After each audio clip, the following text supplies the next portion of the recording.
Brewer Witches hosted a soft opening ceremony to commemorate the first baseball game on the new Hedrick Field.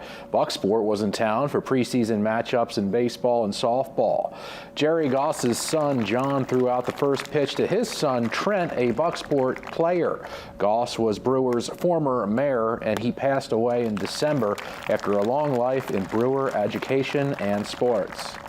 I felt it was important, as Dad would have said, it's not about him, it's about all these kids playing and the various volunteers that help make this happen. Dad and I discussed back when my son first started playing travel baseball that this would be a great centerpiece for the city of Brewer to bring people in and see what Brewer's actually made of.